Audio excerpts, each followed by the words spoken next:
This is my first time looking at the coding game Spring Challenge. I've taken part in the last few challenges, like the fall and spring challenges for.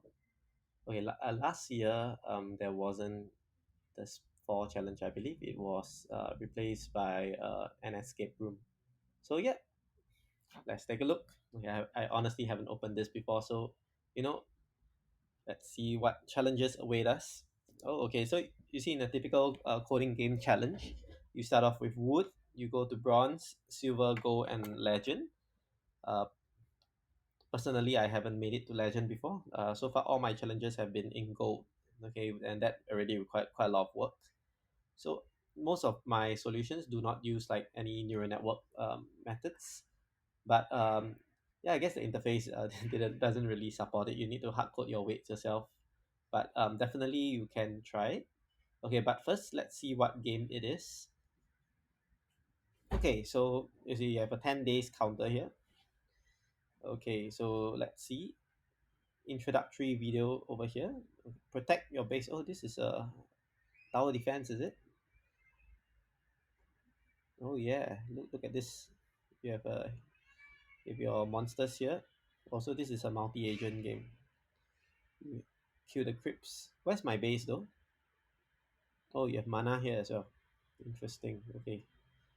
At first I thought the challenge was a Pokemon challenge, but yeah, it turns out it looks like a tower defense challenge here. Okay, let's see.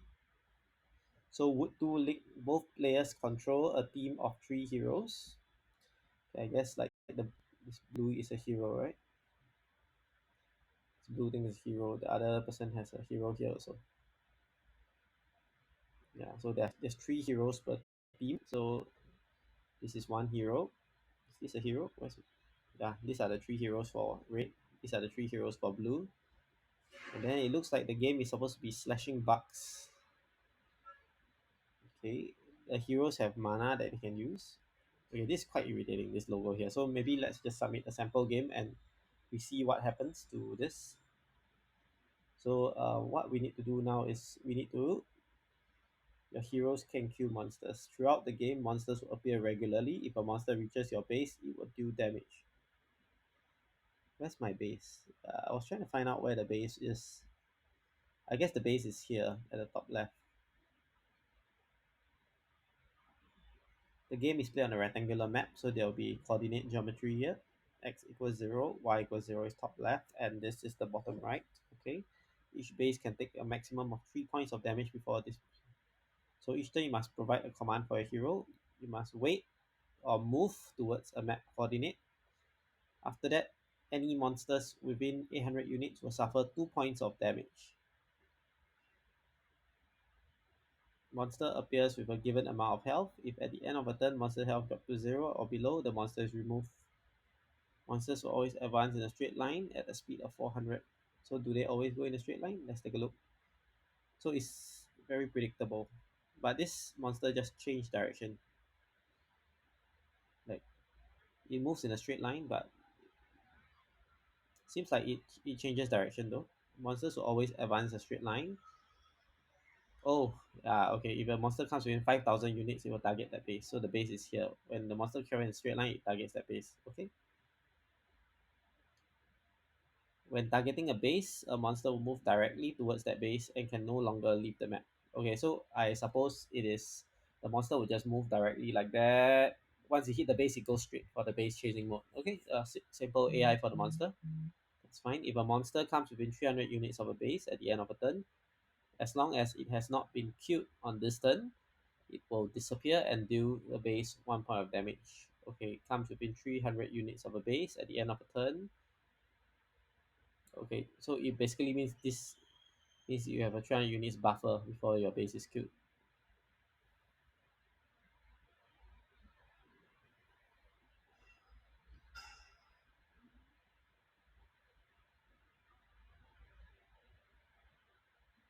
Alright.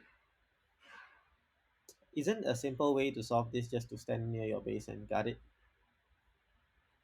Right, I mean I don't have to move, right? Okay, let's see.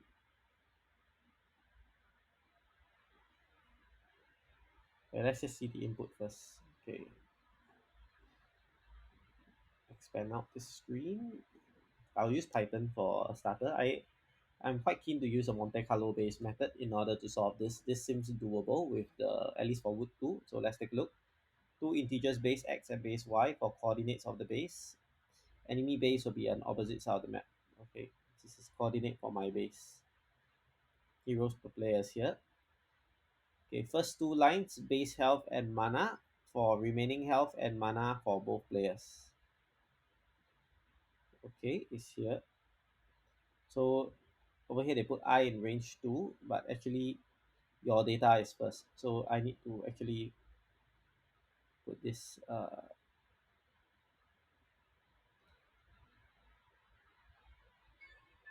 so I don't want to do this. I will do like this, my health, my mana. Then I'll just copy and paste this one. So I want to have separate variables to store both of them. So we have op health and op mana. Okay, then this is the number of heroes you can use. Okay. Oh, you can use monsters.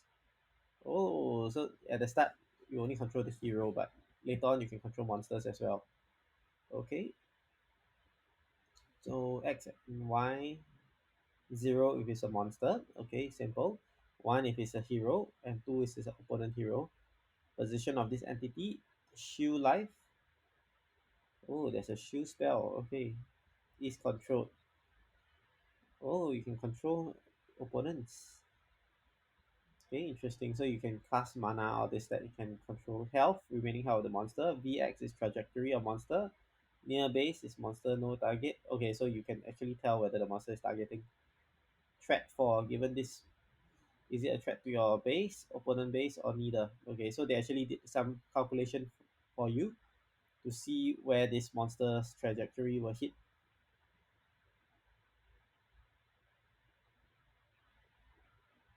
Yeah, I think what I can do is I can just basically,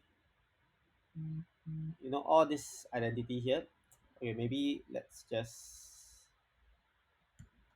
put like entity here. So we can just store this entire thing.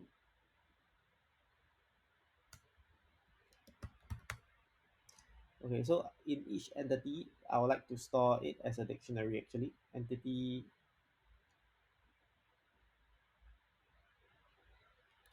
yeah, maybe I like to store this inside a dictionary. So ID will be ID. Actually, the unique identifier is not really needed, right? Yeah. I just need to know the type and everything. Yeah, maybe I don't need to store this. Okay, but I mean, it doesn't matter anyway. I can choose whether or not I want to store it.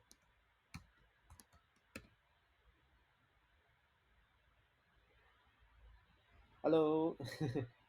Yeah, I'm still trying to find out what is the way to do this. So we have X, which is the position of this entity. So maybe we call it position. Okay, so type will be like whether it's type or not. So maybe we can have different like enemy types. So based on the hero, opponent hero or monster, so you can put hero, heroes, op heroes, and monster.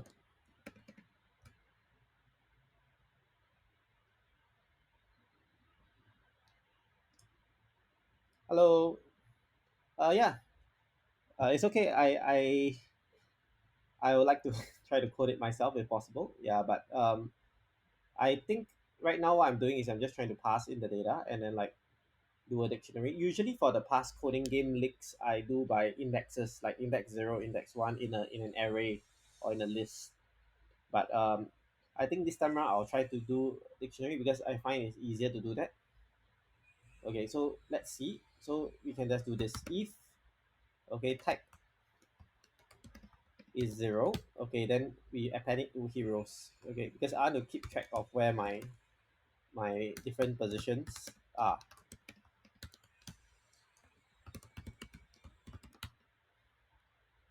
Okay, so we do have maybe like my dic- we can put this in, so we can just append the dictionary later. Position X. Why is there a Y here though? So they did the description wrongly. There should be X and Y. So a position can be a tuple XY. Position. No, I'm not currently. I mean, I'm from NUS, so I guess there's a NUS team. But yeah, I just intend to. So my strategy for this, based on what I see earlier, I intend to do a Monte Carlo simulation for all my three heroes. Um, yeah, we see how it goes first. Let me just get to Bronze League and then I'll start coding proper. Yeah, this is going to be just input parsing first. Yeah, I just started this challenge like 10 minutes ago. Yeah, I just took a look at the problem statement and yeah, now I'm doing it. So let me just pass in the input first, uh, and just see what strategy can get me the bronze. Then I will do it seriously after that. Okay, so let's see. Position, shoe live. We can ignore for this league, but let me just put it in. Okay, shoe live. Okay, is control health. I wonder how many entities will there be. Because if we have too many entities, this dictionary will take damn long to fill up. So let's just trajectory. So there's this Vx and Vy.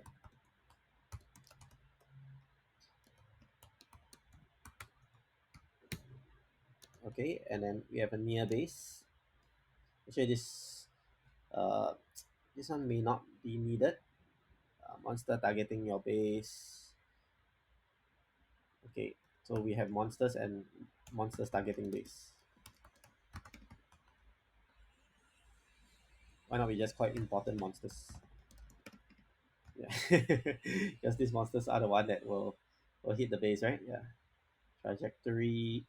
Uh, the near base, I will just ignore it for now. Threat for your base, opponent base. So you see, if they put near base and threat to your base, isn't it like, I don't know. I mean, we could just look at the threat for, right, in order to see whether is it going to my base or not. I don't really need near base, right? Yeah. So I think I will just ignore that. I mean, since they already did the calculation for me, I don't have to do the near base thing. So I think this is enough. Just just scroll this thing. Okay. Oh, I can't scroll it. Oh, this is the biggest. Let me just because it might be hard for you all to see it. Uh, I have extended this quite a bit. Let's,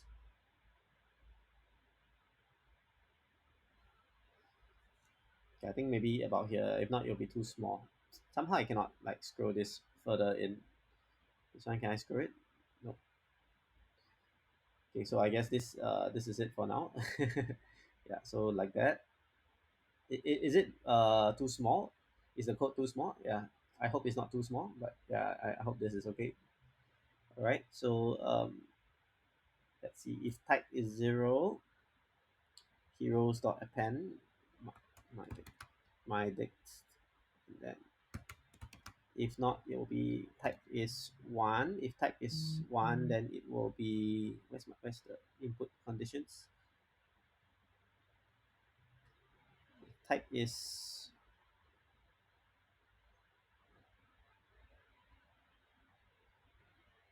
1 is one of your heroes. Yeah. So you just put this as my heroes. Type is 0 is op heroes. Type is 1 is my heroes.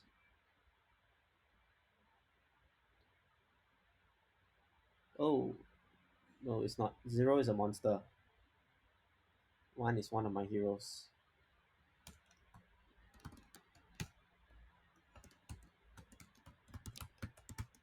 Okay, so this will be a monster. Okay, so if this one, we need to also check whether it's targeting the base or not. So if threat 4, okay, if the threat is 1, then it will be an important monster that we need to defend. If not, then it's not very important because it's like a wandering monster. Yeah, okay, I think that would be good enough. So then we just need to print for each hero per player. Print, wait, okay. So I think what I need to do now is just oops, I just need to near base is one, targeting your base. This one we can just look at this. Yeah, wait or move. Okay, let's just do a very cheapskate strategy. You see, we know our base over here, right? Base X, base Y is your own base, right? So we can just put all our heroes at the base and then we see what happens. Yeah. So if a monster comes 300, let's see. Yeah, let's just make the heroes move to the base coordinate. So it's base X, base Y. Yeah, so let's just try a very cheapskate strategy. We just put the hero right at the base and see whether the monsters can be guarded. So let's just try out this base strat. Okay, I'm just playing my code. Okay, the boss won. So let's take a look why.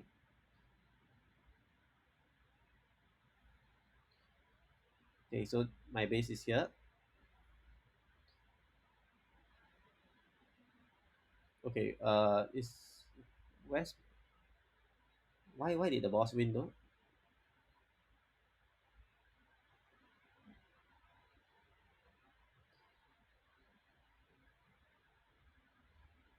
Oh, base X is I oh, that wasn't my code. That was okay. Okay,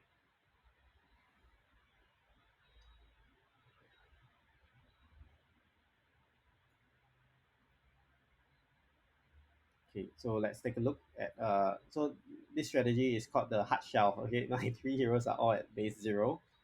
Okay, so it looks like if you attack the creatures, you get mana, and the mana is shared. So I guess later on, you need to make sure you get mana. Okay, so staring at the base is not good because the creatures can actually hit the base already. So it is necessary that your heroes stand a little outwards. Okay, no issues. What we can do is we can just do like this. Okay, so we have three heroes per player. How will you know what hero it is? Okay, so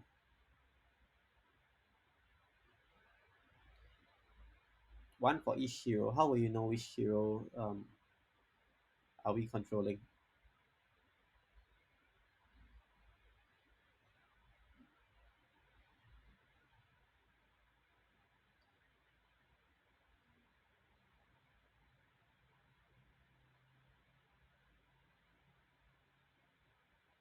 Let me just print over here. Also print. I want to see my heroes. Okay, file.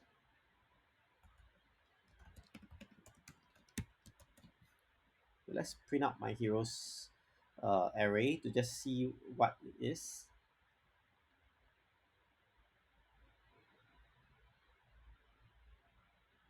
Oh, full screen shows white screen, is it? Okay, then I won't do full screen.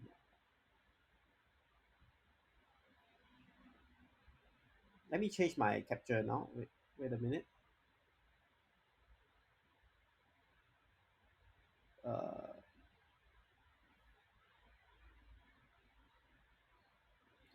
can it be seen now? I'm not sure whether it got affected. Okay, yep. Now I edited a bit. Can you see it? Yeah. Okay. So I just want to see what is the ID type for my heroes. So oh, okay. We can tell the heroes the different positions here. 0, 0, 0, and the positions. Okay, with from my heroes here. So it looks to me that you could be getting okay, but this is very weird because if we have multiple heroes, oh, okay, no, I kind of print out the list three times. Did I?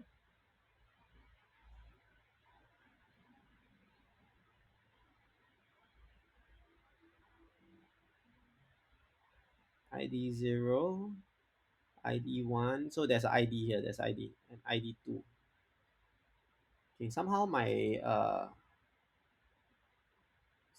heroes here got appended many times. So like I appended this dick here. Oh, because this is 4 in this range. Yeah, so it's correct. So this is fine. I can print out this. Maybe what I can do is I can print this out like that, a star here, so that, and then I can do like separation equals to a new line. Okay, so that I can see all of the data in one line. So let's play my code and see. Yeah, is my screen okay now? I changed the screen view back to non-full screen so that y'all can see the replay. Yeah, so hopefully this is okay. Yeah, so you can see that the heroes, each of them have a different ID. So I suppose ID 0 means is my first hero, ID 1 is my second hero, and ID 2 is my third hero, so that I can control my 3 heroes here using the move command. So just simply standing at the base, although it's automatic attack, it seems that the monsters have actually found a way to get there. Okay, so I need to position my heroes slightly ahead of the base. Okay, so it looks like I need to position my hero slightly ahead. So let's do that. Let's do that. Okay, let's do that. How do I do it? Okay, so I have 3 coordinates for the base. Maybe what I want to do is I want to do a hard shell. So it was a very very simple program, or it could be simply just okay. Maybe we don't do a hard shell. We do a targeting thing. Because I'm pretty sure I need to do a intercept targeting thing next time. So what we want to do is we want to find the nearest monsters over here, the nearest monsters to the base. Okay, and then from the nearest monsters to the base, we then assign our heroes to intercept them. So we need to do 2 functions, one function to intercept and one function to find the nearest distance. So let's do the define the distance function first. So entity 1 and entity 2. So this finds the Euclidean distance between the 2 entities um, given as tuples x, y. Okay, then we just simply return x squared minus y. I don't need to do the square root. I can just do x entity. Maybe I'll just call it E1 and E2. I'm very lazy to type the whole thing out. Return E1 0 minus E2 0. Okay, and then actually it's a squared. Okay, plus E1 1 minus E2 1 squared. And we can do also a square root, but it doesn't matter because if we compare relative distance, you don't square root, everything is ordinal. You don't have to you don't have to do the square root for Euclidean distance. Okay, then maybe what I want to do is I want to define future position. Okay, so the future position, actually do I need to do that? Because they give me already the future position here. They have the current speed vector for their next movement. And so if these monsters are a threat, then we can just add in their current position plus the future position, and then we get their. So we don't have to do this. We don't have to do this. We just need to find the distance. Okay, so what we want to do now is, okay, first up, find the nearest monsters to the base. Okay, this is a very very simple algorithm. So we just take, and in fact we don't have to find all monsters. We just need to know important monsters. Okay, so the important monsters can be those that already target your base, or those that will target your base. I prefer to just take those that will target your base because um, if so, sorry, those that can target your base, because sometimes if the monster is too near your base, it turns and hit your base, then that's it, game over. Okay, so yeah, we shouldn't do just those that have already targeted your base. We should do those that are a threat and they already did the calculation for you. So actually those that are threat is within 300 units of your base. So over here I have all my important monsters. for those that is a threat of one, which means that it's a threat eventually reach your base, right? Yeah. So based on current trajectory, eventually reach your base, but they actually didn't extrapolate if they reach near your base and target your base. Yeah. So this one still has some loopholes. I mean, eventually we still might want to do our own trajectory prediction to see where the monsters will be. Okay, but for now, let's just do a very simple one. Find the nearest monsters to the base from list of important monsters. Okay, so in this important monsters here, okay, I will need to find the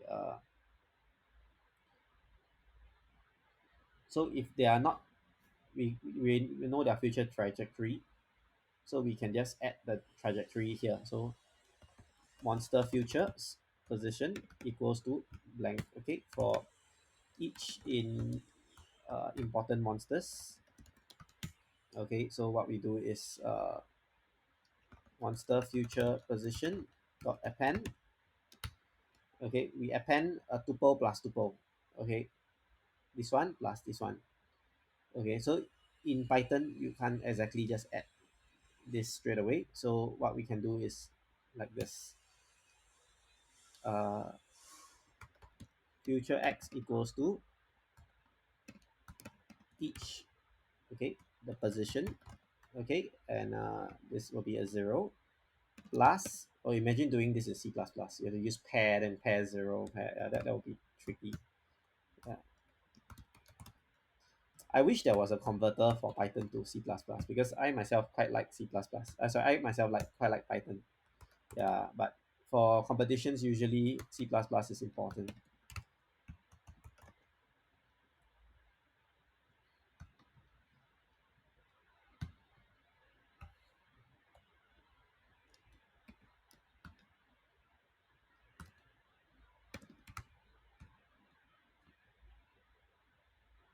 Actually, if this is the case, can I just like ignore the trajectory and just put future position, because like this. No, but if I want to do simulation, I need to know this. So yeah, still need this.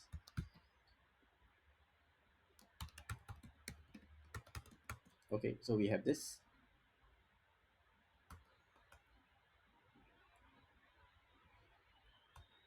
So after that, we need to do a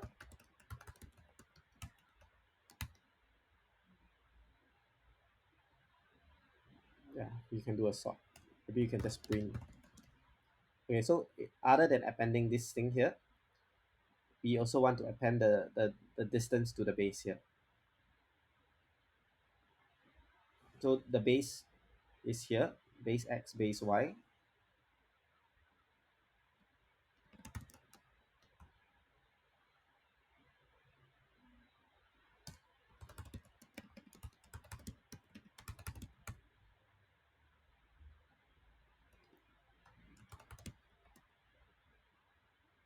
To append the distance. Okay, so we append first maybe we do in a list, future pos and base.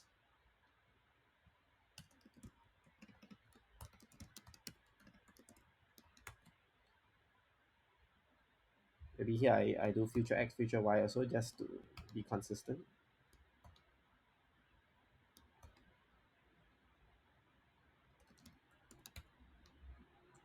Append this distance to we append this distance to the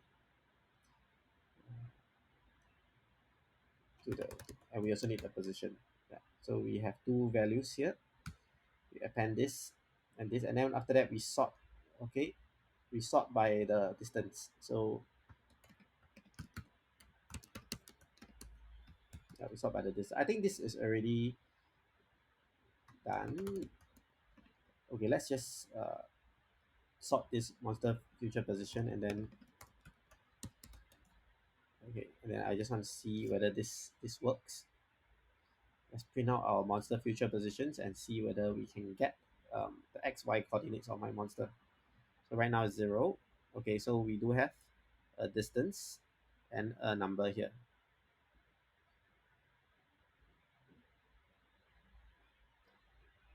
Oops. Okay, let's run the code again. Yeah, we do have a distance and a number here.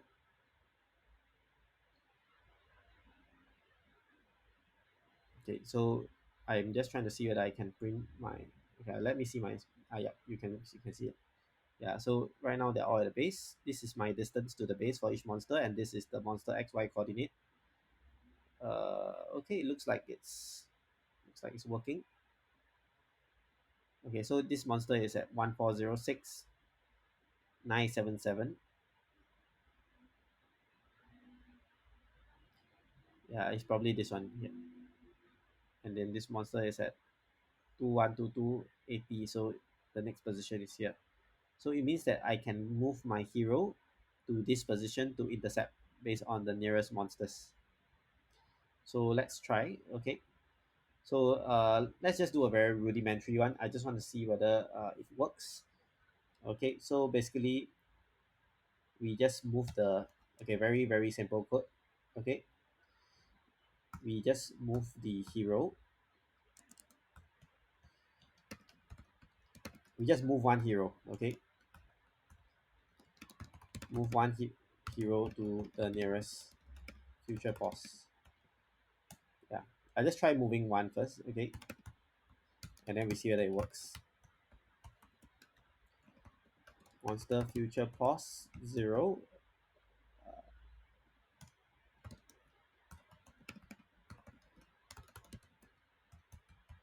0, 1, which is the future pause, and then we just put to next pause 1,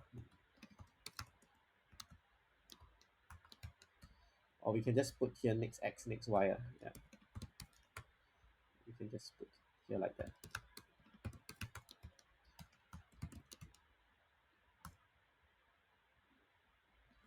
Yeah. Okay, let's just try playing this. Oops, let's try playing this and see whether this works. Yeah, so this is just basically finding the nearest monster. Yeah.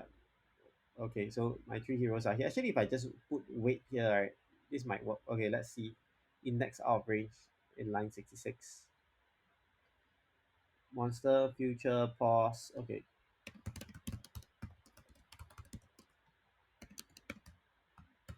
Okay. Sometimes there may not be any monsters. So I only use one hero to move to the monster now. The other two will just stay at the base, and we see how this works. Oh, did something happen? Okay, so I do have one hero that is venturing out. The other two stay at the base. Okay, so this hero will go to the nearest monster, and I'm first already. How is that possible? I'm just doing only one monster. Yeah. So yeah, looks like this strategy kind of works. Let's take a look at the.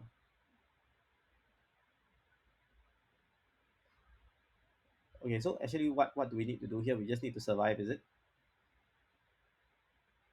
Yeah, this is so weird. Like just one hero can survive. Okay, but the other two over here, okay, are not in an optimal position. Okay, so maybe what we'll do is, okay, so you see, you can still lose life. Okay, you can still lose life because the monsters can still target your base. So maybe what we can do is we can have the. I still quite like the idea of having one guard hero. You know, it's like tower defense. You have one tower defense. You have a tower to guard your baseline, but then you have like other towers to do front out attack. So maybe we have two heroes to target the nearest two monsters and one hero to stay guard near the tower. Okay, and what distance to stay guard? Because the hero can attack within how many? Hero can attack within how many units? 300 is for the base. The hero can attack within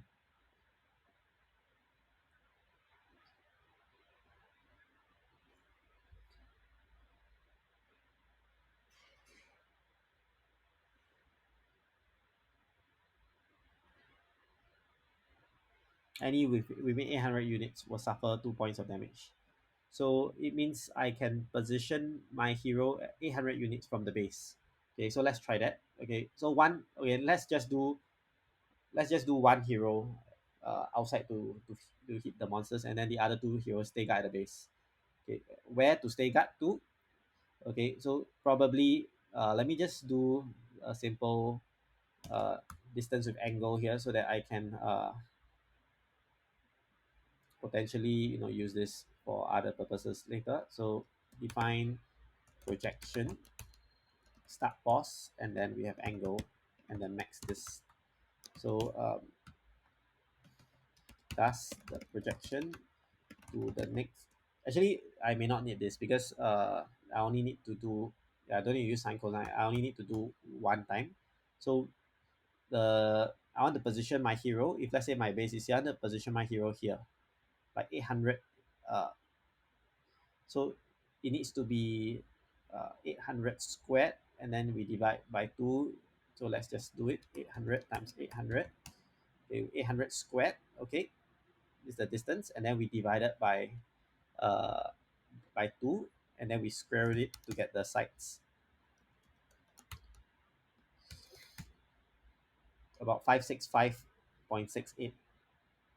Yeah. Actually, I can just do this in Python. I can do this in Python. Let me just try it. So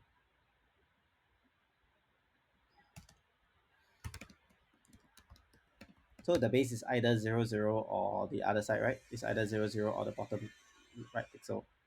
If base is 0, okay, so we do have an offset. So offset equals to 800 squared. Okay, 800 squared divided by 2, and then we square root it. Okay, if base x equals to 0, gut base x. Okay,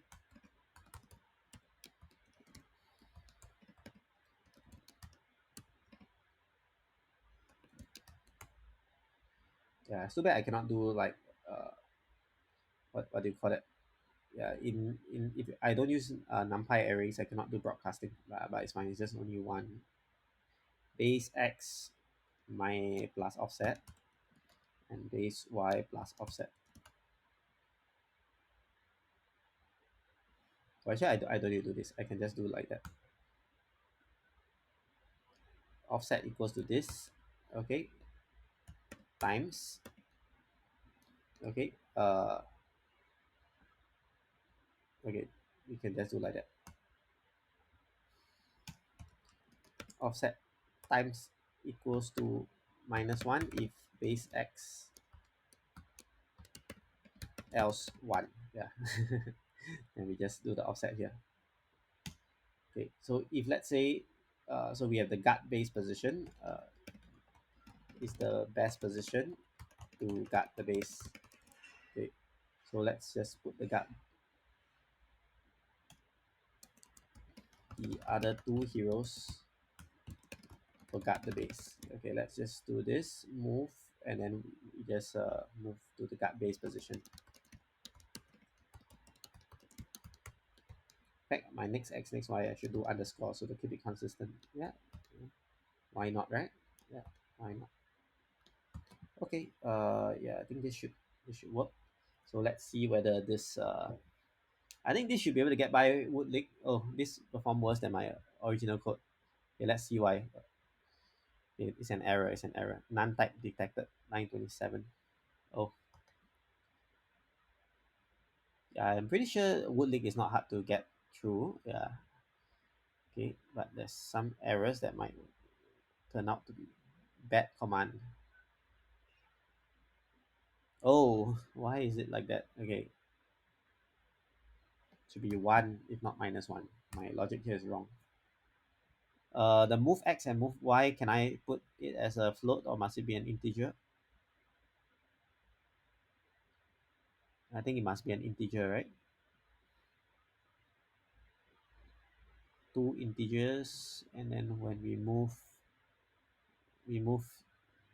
using an integer as well. So we need to convert this to an integer.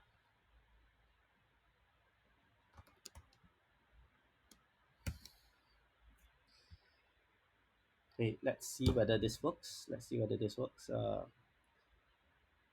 Okay, looks like there's something wrong now. Has not provided 3 lines in time. Next y is not defined. Ah, When we have errors, it means that the code is doing its job to tell you, hey, you forgot to do something. So, just try to correct it. Okay, great. So now I have two heroes standing guard at this position and one hero going out to whack the monster. It looks like, can you see the replay? Okay, let me just zoom out.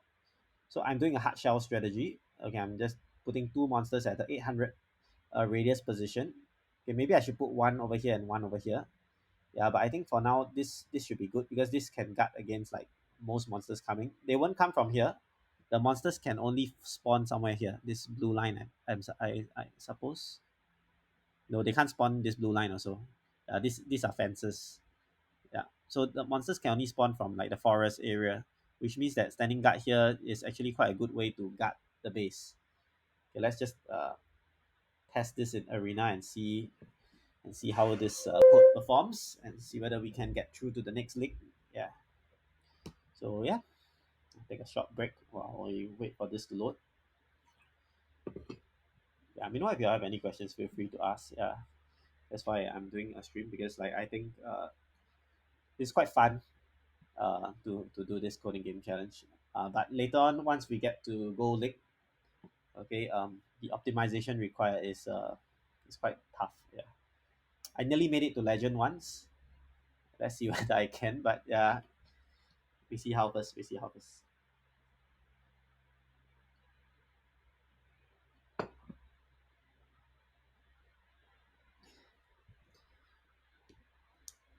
Okay, it does look like the code is taking a long time to run, and it might be because the coding game site. Um, oh, looks good. Looks good.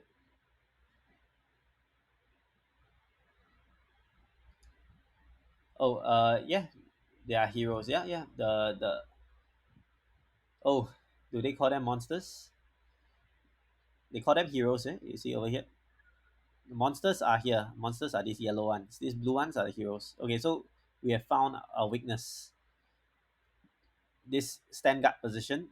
Uh, oh no, this is me. This is me. Yeah. Yeah, I've lost to this person. Let's take a look. How did I lose? This is bell curve. This one. Okay, Ari. Okay, let's take a look. Oh, his is a very expensive attack strategy. Yeah, all three heroes go to attack the nearest monster. Well, I only have one. Maybe I should put two to attack and one to defend. That might be more efficient. Yeah, yeah. So I'm pretty sure later on I lost because of too many monsters at the end. Yeah. So yeah, his is just attacking the nearest monster all the way, but mine failed because I did two here. I did not manage to guard well. I still lost here. But that said, I still think this code can get to bronze one. Sorry, wood one. Okay. Yeah, it's just maybe not as optimal. Okay, let's just see this one. Yeah, so a good way to improve your code is just to see how you lost to other people and then like, so his is the oh okay. His has a interesting strategy. He has a hard shell defense also, so he has all his units in front, and then if let's say someone goes in, all three will go in and kill it. Oh, that's actually pretty interesting. Yeah,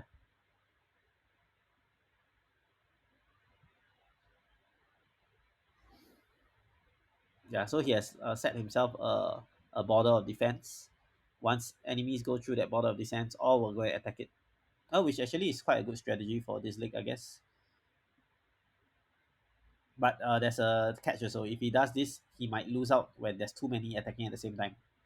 Yeah, which he does over here. But it's just that I lost earlier. So this is actually not a great strategy. Yeah.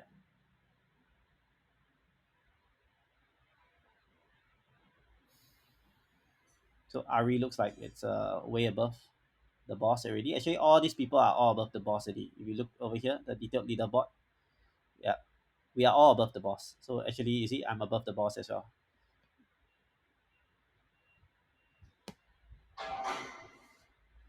yeah, if you attack with all heroes on the same target, you can rush bronze. Yeah, yeah, yeah. Of course you can. Yeah. No, I'm just trying to just do like a layered defense kind of strategy. So yeah, in the later leagues, in order to do well, you need to have some form of simulation. So I think this game is easy because it's quite obvious where the trajectories will be if they continue this. There's no uncertainty at all. It can technically be possible to use neural networks to solve this. Yeah. So yeah, we see how it goes. Right now, let's just go to we just try to go to bronze in this stream. Okay, I guess I think Wood League's meant to be easy. Just meant to introduce you the game. Okay, so Octo General strategy is doing well. Alago is interesting. Okay, so I'm like slightly below the boss now. I wonder if I can make it. Yeah, but I think there's hope because like this strategy is doing very well. Yeah, there's this coding game stuff here. Popo. Sometimes let me tell you a fact in this coding game. Sometimes if you were to submit at a time where all the strong players are out, okay, it's easier to get promoted because the strong players actually push your elo down. Yeah, so yeah, there's also an element of timing when you submit it. But of course, if your code is like definitely the best already, then there's no need to do that. So it looks like I'm like borderline. I may not win the boss, okay, because of the other strong contenders that have submitted their code here. Okay, I'm thinking whether I should retry. Okay, because if you look at the last battles, I think I'm losing quite a bit to these strong players, and then like this have has pushed my elo down a bit. Yeah, just thinking whether I should resubmit. Okay, so what we can do is we can, instead of putting one hero to the future position, we can do two heroes to the future position. So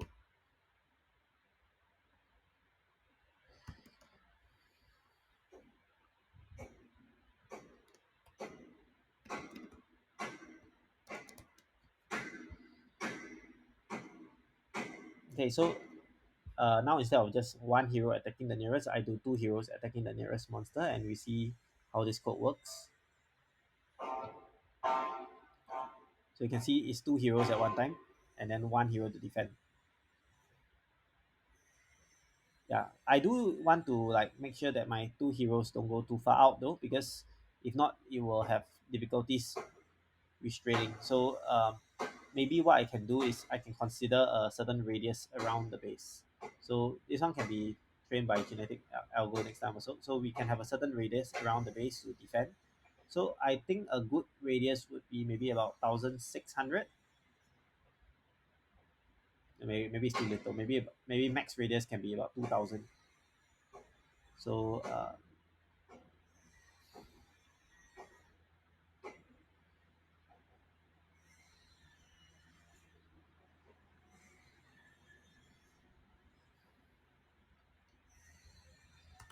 if monster future pause, okay, check if any monster uh, within the desired radius of attack. So if monster future pause, okay, so we have to attack is equals to force. If monster future pause, okay, it's if this,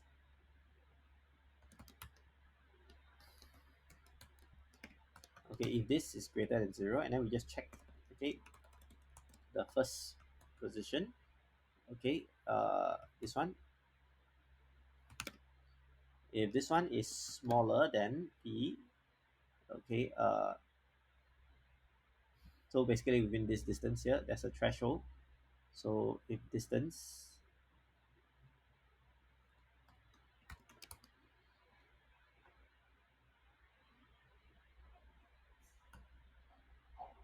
um,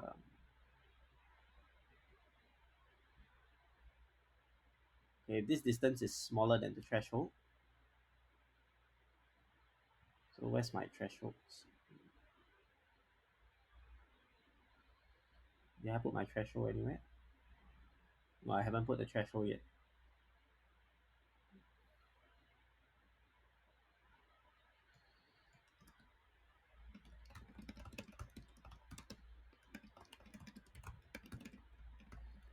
Okay, so we have the threshold here.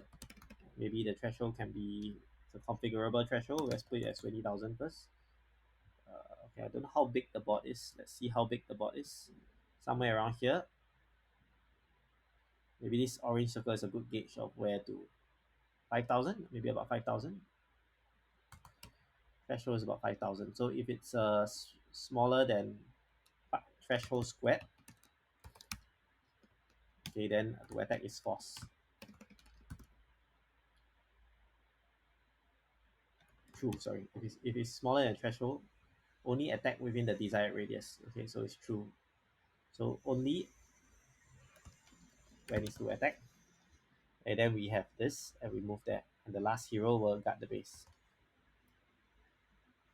So let's see whether this refined code works. So I have two heroes to push out, and so my rank is now 13. I don't think I'll make it to. I don't think I'll make it past the boss. Oh, I made it past the boss. Okay, so maybe uh, let's just save this code for bronze 2. I think I will make it to wood 1 league. Okay, this is a better version of the code. This is a better version of the code. So it kills, it sends out two heroes to attack at the same time, and then one hero to defend. Yeah, so this is like now player versus enemy in some sense, because you are just doing against the AI. I'm just thinking whether or not I want to resubmit, because I'm currently above the boss. Yeah, I think I will likely make it above the boss. It's these strong players here that are pushing me down right now. But I still think my code will make it above the boss. I see 20.61. I think I'm not gonna resubmit. I'll let it run fully. Okay, and then maybe because this is the refined version of the code, maybe this can be submitted in the next league. Okay, we see how far this can take me to. Okay, and oh, I haven't done the soul snatchers thing. Yeah, but I do think that this challenge is way easier than the last few challenges, because it is a matter of finding the right enemy to target. So it's about prioritizing your search space. Later on, I think with mana, you have to also prioritize monsters based on their type, whether they have shields or not. Yeah, and then you can also use spells on monsters. So I think it is a highly dynamic game. I have to see what spells that they come up with. Then we can see whether or not the like the strategy, is it more of a hard shell strategy, or should we attack more to the opponent? So it'll be quite interesting to see the dynamics in play here. Yeah, of course, it'll be hard to do like any self play for this, because we are not too sure how the bug generation algorithm is done, so we cannot really simulate the environment ourselves. Because all these bugs that come out here, all these bugs, I'm not sure how it has been coded to this. Yeah, so not too sure how they generate. So I don't know how to simulate this myself, but based on the available bugs that are on the screen, I think it is possible to use Monte Carlo approaches to find out what is the best place to be. Because right now we are just putting our heroes straight. We are putting our heroes straight up to the nearest creature. Sometimes maybe we want to put them in the middle of two creatures so that we can do maximal damage. So all this we can actually do a Monte Carlo simulation in order to find out what is the best position for my hero to be at, in order to do the most damage to the at least to the bugs attacking the base. Yeah. So yeah, I think this is an interesting challenge. Yeah. So it looks like it's more of a defense against the bugs than fighting each other.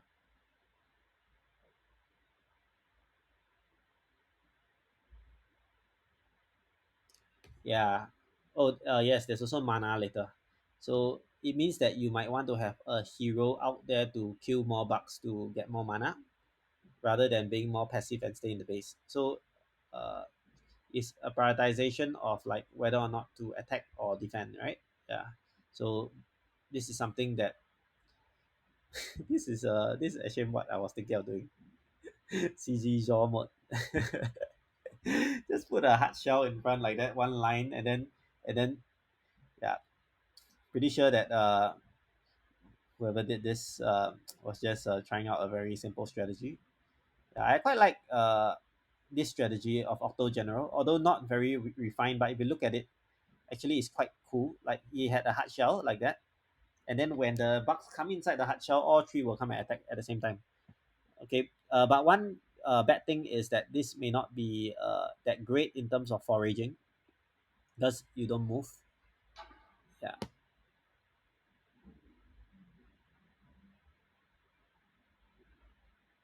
So actually, I'm thinking maybe I don't even need to threshold because you see the exploration thing here, my hero can move quite fast. Yeah, so if let's say there's something that has a threat to the base, it will go to that creature quite fast compared to the creature attacking the base. It went back quite fast. Okay, let's see how I lost to the rest and get some inspiration. Galbraith. This is an all-out attack. Oh, he just stand guard here. Ah, nice. So if there's nothing attacking the base, he went out already. Okay, interesting strategy.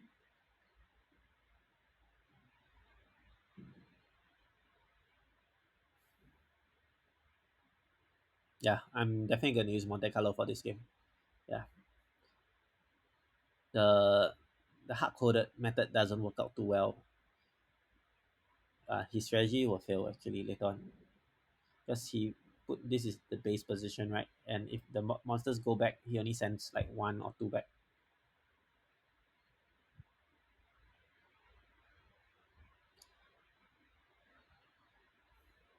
Oh, not bad, not bad. Yeah. Okay, so I know his strategy already. Yeah, his strategy is based on the distance it takes for the bug to travel to the base, and like how much damage it takes for the hero to hit the bug. He will send a hero and then follow the bug all the way to the base. So one hero to one bug, but the hero that to the bug because of the amount of damage it dealt to the bug, it will definitely kill the bug before it enters the base. So that's quite an interesting strategy. Yeah, that's quite an interesting strategy. Good to know this. Okay, let's see. Per more. Oh, see, because of these strategies, I'm like getting pushed down. So what did Permor do? This is just hit any bug strategy. I mean, attacking the base or not, he just hits it.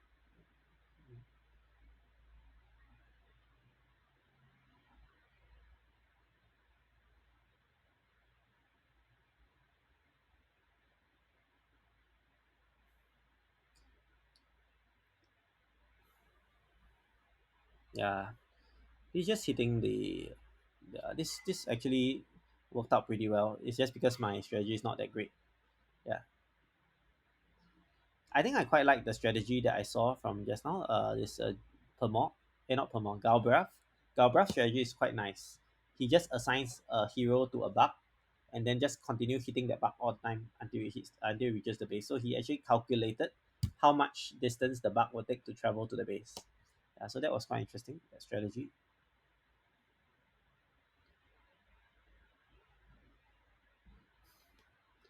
So let's see. Oh, this was the one that I said is a hard shell Octo General.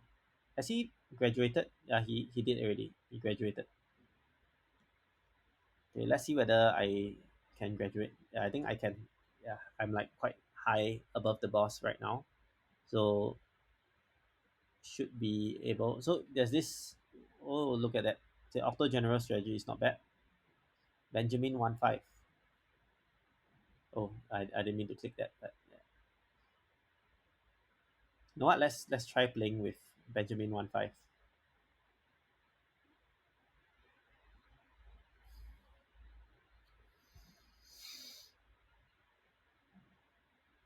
I mean, he's first right for a reason. So let's see what his strategy is.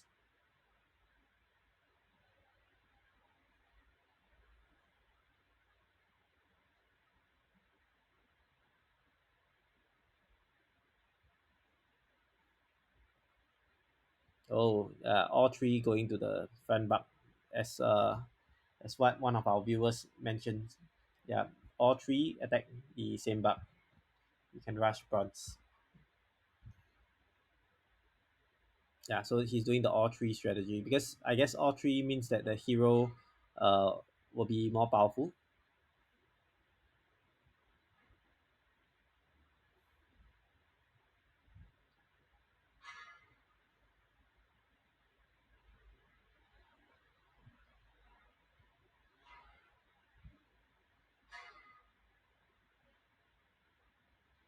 Let's try out all three also. Yeah, then we do the same thing as well. Let's let's not guard the base at all.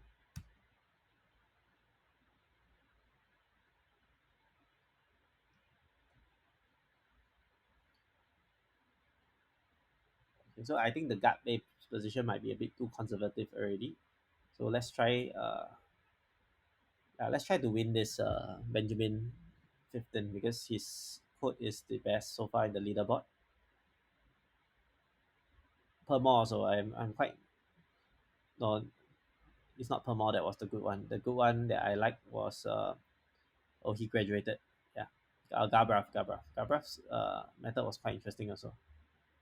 Okay, so it looks like the 13 of us would graduate to the next league. Okay, because I have quite a distance away from the boss.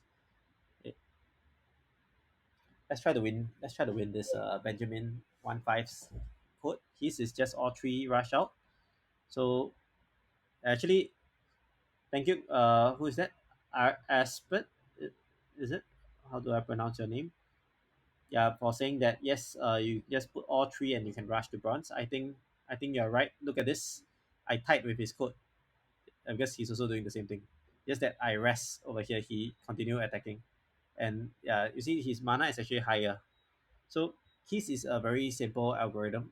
In fact, I think he did not even filter by whether the monster is attacking the base or not. He's just attacking any monster, which helps him to gain more mana. Also, you can see his mana points is actually superior to mine. So there's some benefit to that strategy. Oh yeah, that's air. So are you at Bronze League already, air? You seem to already know how to get there. Yeah. So I think if I submit this, this will be more competent. Okay. Well, he went all the way out. Wow. Yeah, I just find irritating that the heroes does so little damage to the monster. The hero should do more damage to the monster, if you ask me. You can see that his mana is about 840, which means that I will have a disadvantage if I play against him next time. Okay, let's try to fight against uh, Pmo. Okay, let's try Pmo. So this new code that yeah, no worries. Yeah, I do think the Monte Carlo approach can go to goal with this game. Quite positive on it. Yeah, so we'll see how it works. It'll probably not be in this stream though because it takes a while to get to bronze. But once I get to bronze, I will take a look at what power ups there are and then I will plan my strategy accordingly. Yeah. I think it should be possible to get the goal. Yeah. Actually, sending three heroes is a superior approach because the bugs are very tanky. So if you don't send three heroes, you might take a while to kill it. So actually, if you send three heroes at one time, you can actually spread out your resources quite well. Like you look at this, it takes so long to kill the bugs. Yeah, but actually, it might be the case that if you send two heroes follow the bug like that, it might be you might kill or you might target more bugs eventually. Yeah. So eventually, I think I still died, but Pimo also died. So it's a draw. So I think what this means is that okay, let's analyze how I lost a life. Let's analyze how I lost a life.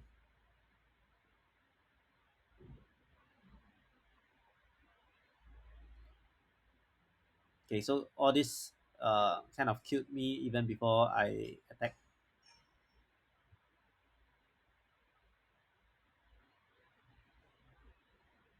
Yeah, all these monsters got converted, and then I didn't have enough time to defend. But to be fair, these monsters are already quite buff already. Okay, let's try to play again and see whether this works. Okay, let's see the battles now. Oh no, I'm getting so many second place. Okay, but this was the naive algorithm. Okay, let me just rise up to first place first. As I rise up to the next league, then I resubmit again. Okay, so now P-More won. Okay, so his strategy of splitting up the the troops seemed to be a good one. So I think I can conclude that stopping at having a fixed range to stop at is not a good strategy because there's a lot of bugs that can be hit for mana and we should optimize that. So let me just reframe my strategy. Instead of guarding the base here, I will just go to the nearest uh, non-important monster, I guess. So we remove the threshold. We remove the threshold. Let's just remove the threshold.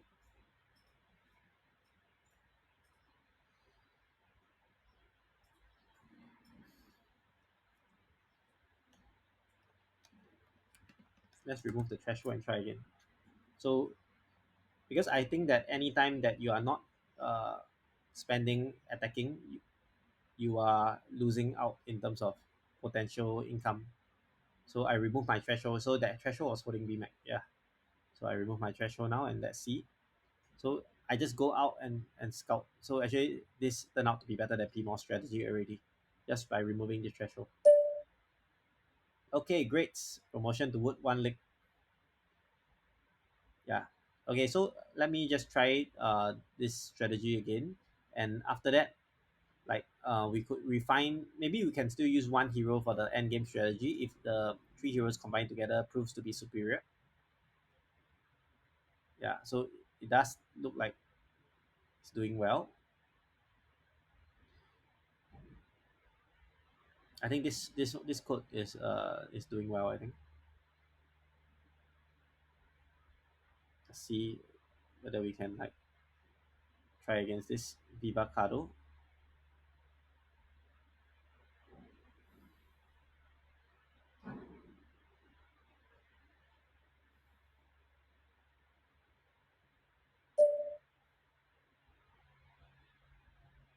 You have the ability to cast the wind spell. Use it to push your enemies around. Oh, there's fog of war. Interesting.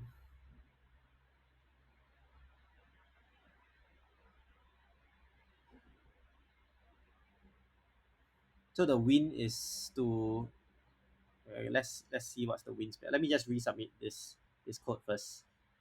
Okay, and then we see how good this code performs, and then we decide how to optimize the win strategy. Okay, because now there's this win. Yeah, interesting. I like fog of war. So actually, if there's fog of war, there may not be a case for Monte. I mean, Monte Carlo will be tough with a fog of war. You need to also know how to use your win. So like maybe how to use your win can be hard coded, and then we can let the Monte Carlo approach decide where to send our heroes to. So that could be a potential strategy for this. But first up, let me just see how this strategy performs. Okay, so it didn't do too well. Just I didn't take into account the win, and then I just take a look at one of the replays and see why this didn't work so well. So you have a fog of war, but the fog of war doesn't go to your base. Why am I? Or why do I only send one? Oh, wait a minute, wait a minute. This is not the right code. It's not the right code.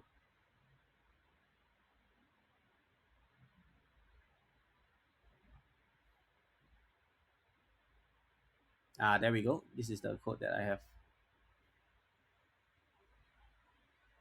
Yeah, so it looks like wind is not required after all. Yeah, because your base is permanently wind free. It's only required if you want to push out into the center, which actually it's yeah. If you want to push out into the center, you need to use wind to find out. Yeah, are they hidden? Because I look at the replay, it looks like the base is no wind. You know. Yeah. unless in bronze the unless in bronze this part here has wind as well. Yeah, but you can still see the monsters though. So what does the wind affect?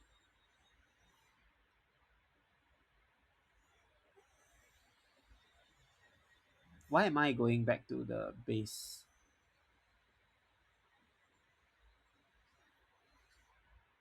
I wouldn't want to guard the base actually, but because of the wind, then it kind of. Okay, let's see the description for this now. Monsters appear regularly. Thankfully, your heroes can kill monsters. Okay, spell followed by spell action. Okay, after heroes move phase, monsters will be 800. Okay, sure. If a monster is pushed with a wind command outside the radius of a targeted base. What's the radius? 5,000 units. Monster comes within 300 units of a base. Okay. How much is wind though?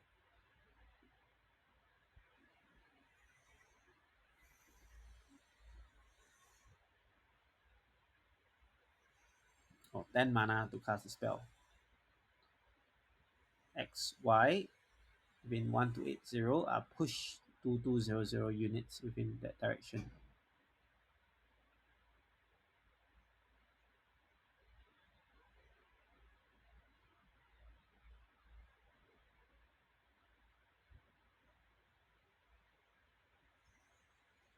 Oh wow, the push spell can go at the back also. So it's within a radius of 1280 is will push 2200 units. Nice.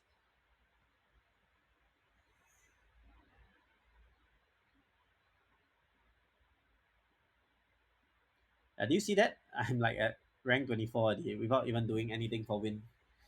Yeah. Yeah, I mean, looks like win is important, but I think being able to, but I think using win is actually a disadvantage for the player though, because if you were to think about it, if you use win, you have less mana for other spells, which means that you may not have offensive spells to use. Yeah, and actually, pushing away monsters may not be the best thing to do because if you push away the monsters, you don't get the mana from killing it. So maybe it's not that great. But the boss won me though. Let's see. Let's see why. Oh, you can. Oh, you can undo your fog of war by going out. Oh, that's interesting.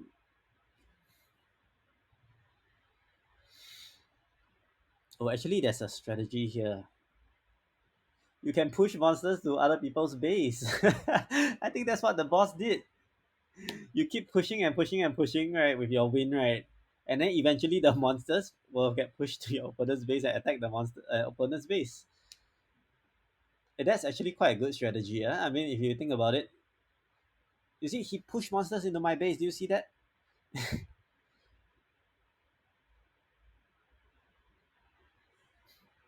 I mean, I quite agree with the use of the wind spell to push into opponent's base. So perhaps perhaps that can be. Yes. Win not for defense, but win for offense. I'm fully in it. Okay, so maybe what I'll do is I'll just have one scavenger. Look at this. He pushed everything to my base. That's how I lost.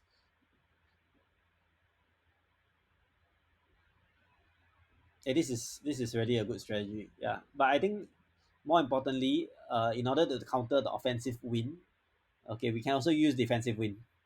Yeah, because he pushed the monsters to you, right?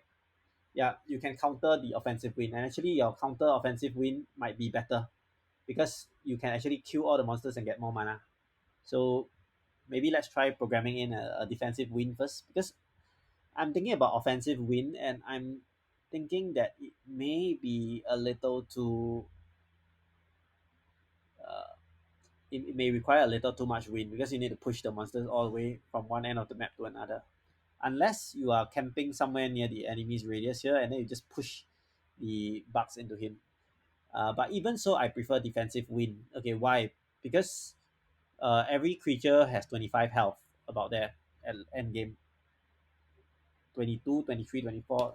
Each health deducted is worth 1 mana. So actually, if you do defensive win, you only need 1 win, and the monster come attacking you again. You can actually, this is a mass slicing game, right? Your heroes don't just target one. Your hero target all the creatures at one go. So actually, you can do defensive win, and then if the opponent do offensive win to you again, you continue slicing the monsters. You out mana your opponent actually, and eventually you will, maybe after you out mana, you can do an offensive push with your remaining win to the opponent's base. Yeah, that can be a good strategy. You start off using defensive win, okay, and then at the end when you out mana your opponent, you just from one end of the map walk to the other map and you push all the enemies there. Oh, got a strategy here. That last push can be your end game push, can be the push to win you the victory because the opponent use up all the mana on the offensive win, right? So you can then do a counter push and win. Okay, let's take a look. Let's take a look. Okay, can I graduate to bronze already? Yeah, can I graduate? No, I can't. The boss is still higher than me. Let's take a look at the detailed leaderboard to determine whether I can be promoted to bronze league. Where am I in the leaderboard? The boss is 20.47. I'm 20.03, although still rising. I think it'll be tough. It'll be tough, but it is possible to rise to bronze. Yeah. Then from bronze, that will be where the game starts. To bunch up spiders, I don't think you can really bunch up spiders that easily though, because the wind costs 10 mana, right? And then you will need 5 more hits in order to gain back that 10 mana. I'm of the opinion the wind should be safe for either defensive or offensive pushes. But yeah, sure, you can try that. I think the monsters cannot be pushed off the map, right? With wind. So maybe you can have an easier time to push them to the side of the map. We can try strategies like this.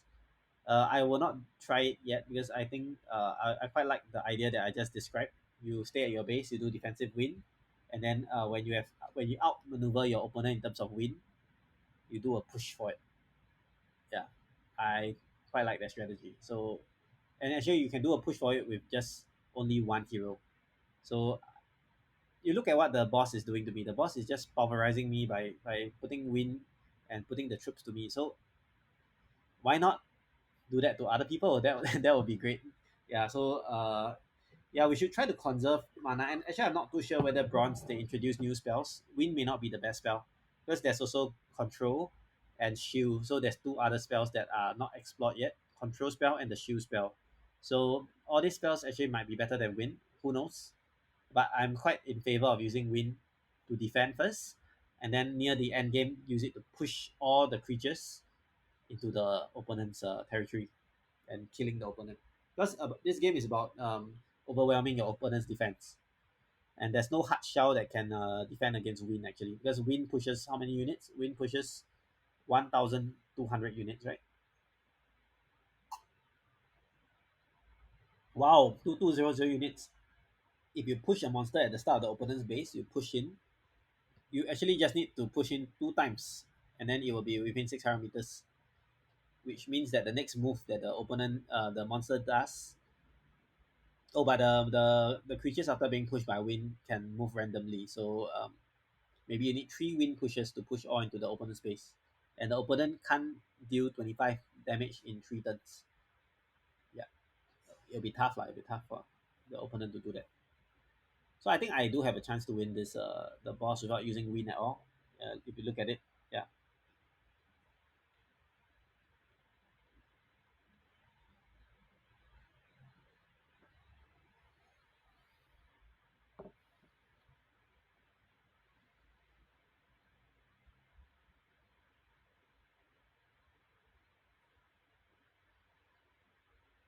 See, he's okay. So at if you are there, you see he pushed all the mana into me. You look over here. You look at this replay. He pushed all the bugs into me, right? You look at his mana. His mana is 6 only. So after he pushed all the bugs to me, I actually gained all the mana that he pushed the bugs. So you look over here, my mana is 108. So he keep pushing the push. All these are free mana for me. Yeah. So his push is non-committal. So if I were him, I will go to the opponent's base here, push. I'll just keep walking into the opponent's base and keep using wind to just push them directly into the opponent's goal. So it is a super offensive strategy. So once you have enough wind, you can walk from this side of the base all the way to this other side, right? You just win all the way. Win. And then I probably think you'll win the game like that. Yeah. That's a pun, by the way. You win by winning. You win by winding. You win by winding. Yeah. Okay, so let's I'm not keen to resubmit if I can go to bronze. So I'm just seeing whether oh yeah. Okay, so I think I will make it to bronze league. Okay, but before I like change my code and resubmit, I'll wait until I get to bronze league first. But meanwhile, let's try to implement the defensive win strategy, which means that if you know that you cannot kill the opponents or you cannot kill the monsters before they enter your base, do a win. Okay, so let's try to do that. And as usual, we'll do all three heroes stuck together because I still think that's probably the best approach. So that any angle the monsters come in, you can go to the nearest one and intercept and kill that monster. So three heroes in one might still be superior. Let's try to do the defensive win first. So to do defensive win is very simple. Um, let's see how to do the win first. Okay, spell has parameter win and XY. Yeah, in fact, we don't have to do in a we can just push in one direction. Like so.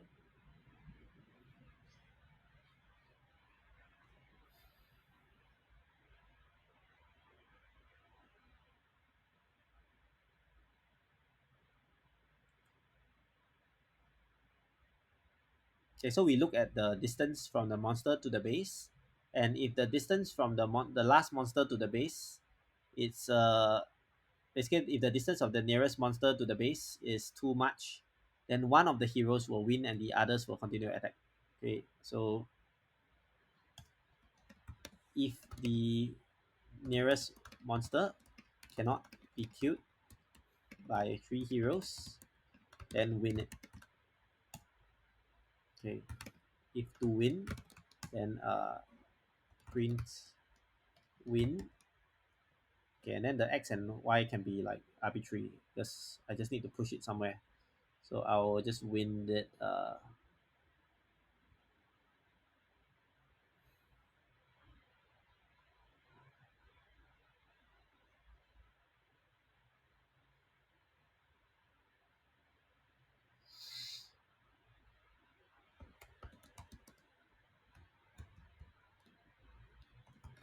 So hero zero will always be the winning hero. So we move it from his position 0. So my hero pos equals to my hero 0.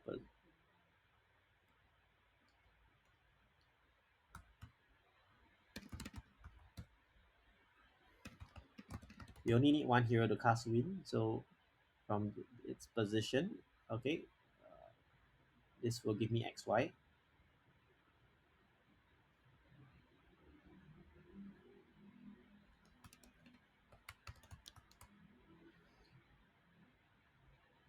Okay, so we just need to win to my hero X, my hero Y. Okay, so it really depends on where my base is. So we should win away from the base. So if my hero X, okay, if my hero X is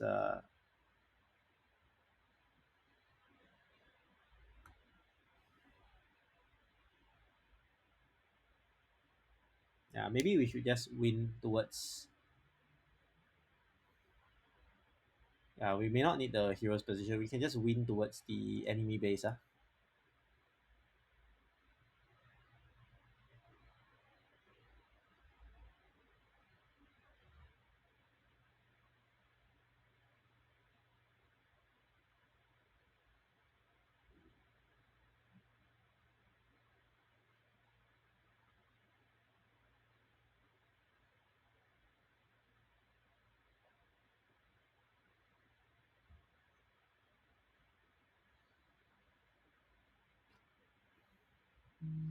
Hi, Compop and Andrew.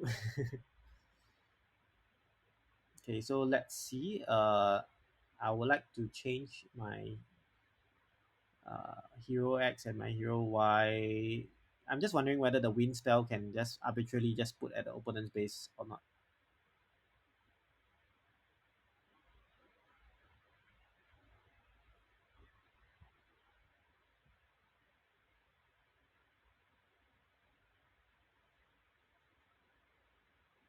Yeah, I can just move to my opponent's base. So very simple.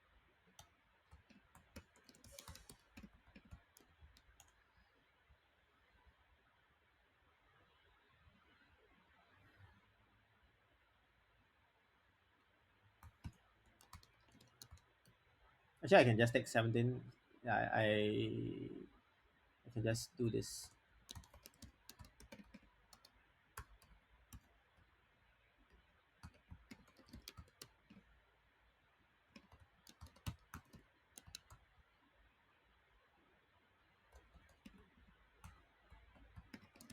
I can just do this to signify the base.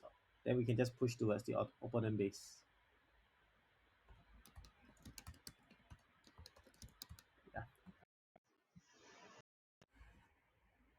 we just keep things simple. We just push towards the opponent base. I don't even need this.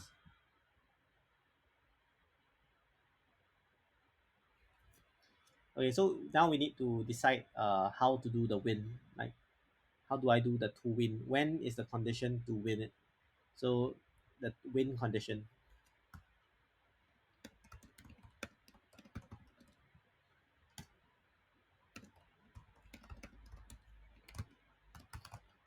Okay, so to do the win condition, we probably need to check whether the monster has a health and a distance that is too near the base. Okay, what is too near?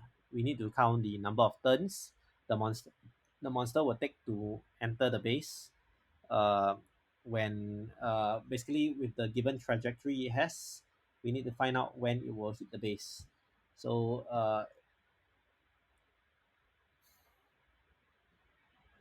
okay, maybe I need to find out another function called turns to base, and we append it into this.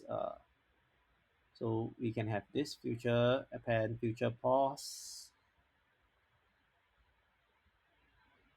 and then we have a turns to base. So over here, turns to base equals to get turns to base. Okay, each. Okay, so we give the position and the trajectory. Position each trajectory, and then base pause. So this 1, 2, 3.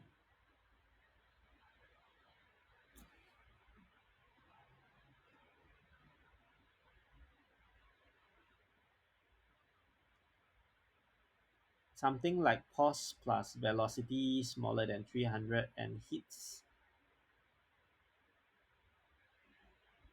greater than near heroes times 2. Yeah, actually we can do a one step thing. I'm thinking of doing it even earlier. Like you might, oh yeah, but actually you are right. You may be able to hardcode the win rule by just basically checking whether the next turn it hits the base. Yeah.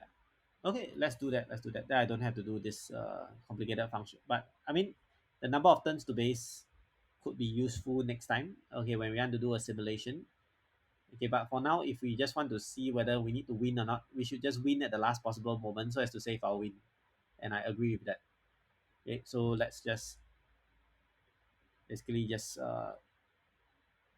check. Okay, whether or not. Okay, if the distance of the future pause. Okay, and the base. Okay, is smaller than 300 times 300. Check if monster will hit the base. Okay, and the monster's health is greater than 6 because 6 is the amount that we can do. So if that, then we can put, and actually we don't need to put this as hit base because it will be the nearest one already.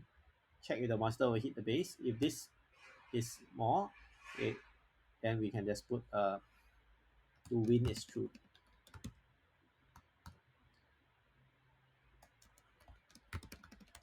Yeah, so we have a to win function here. Very nice. And then if we put this as true, the first hero will win the base. So you're right. I don't have to do a full trajectory. Okay, let's just take a look how this thing works now. Okay, I think there's something wrong with my code. It probably crashed. Base is not defined. Line 69. Oh, it's base pos. It's base pos, right? Base pos. Where's my base pos? Base pos. Um, um, I have a base pos here, but I don't see where I defined it earlier. Ah, there we go. Yeah. So this is actually bad positioning for this because we should just put it right here. Okay, let's try to play this code. So basically this code saying that if I cannot destroy the monster before it touches my base, I win it. So this is called defensive win. Okay, we just term it defensive win. Okay, let's take a look. Warning, your code did not read all available input before printing instructions. Oh, I forgot to do an else over here. So it printed more than one. So this is actually 3 heroes.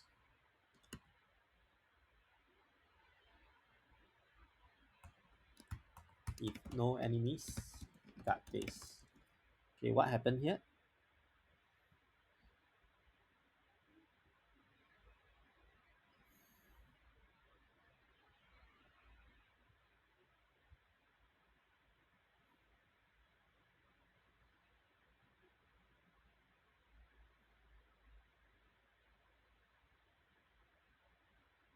Okay, it looks like it's working. It's working well. Yep, looks like it's working well. So if let's say I cannot guard my, if I cannot guard my base, then I will do a win towards the opponent direction. Oh, it's winning the boss consistently, Eddie. Very nice.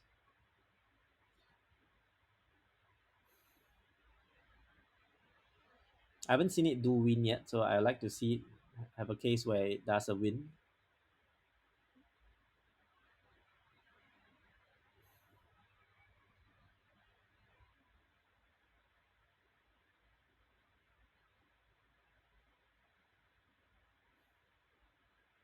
What a waste. Yeah, it could have done a win, but it didn't.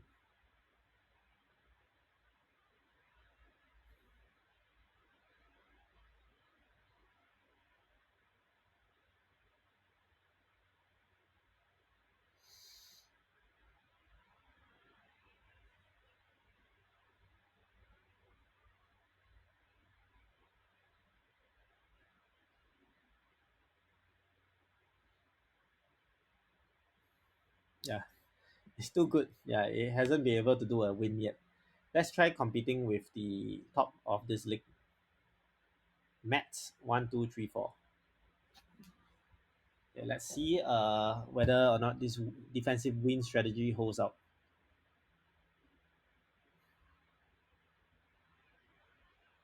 Okay, so Matt won. That's great. That means there's room for improvement. Let's. Oh, I shouldn't click full screen. Oh no. Can you see my screen now? Yeah, I think you can. Okay, why did Matt win? I mean, we both didn't lose health, right?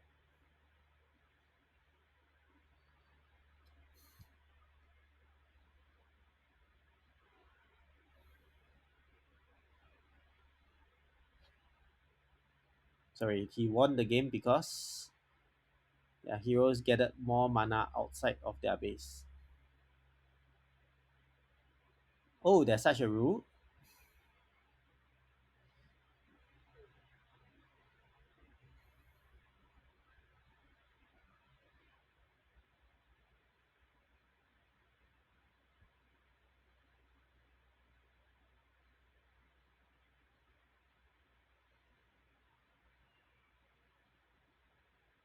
Oh, there's this wow mana rule. Yeah, I didn't know that. I mean, this is kind of new. But at least you see, it didn't lose health. So it looks like we need to prioritize wow mana also. So outside of the base, actually, there's no fog of war.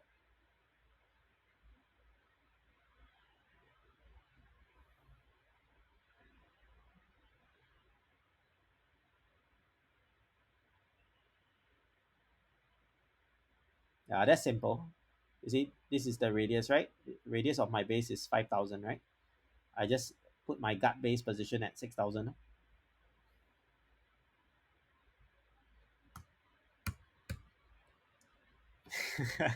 So that by default, my heroes will be like outside of my base. Let's see whether this works out fine. Because I think my gut position is too narrow. It like went too near. Okay, let's take a look against Mets. Let's see. So I now got somewhere outside here.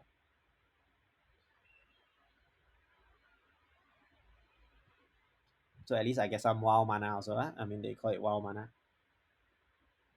Yeah. So in the case of wow mana, you can see that over here, like Matt's strategy is to just put all his heroes outside of the base. Yeah, he's always getting wow mana, and yeah, and if he cannot kill the enemies, he just push them out.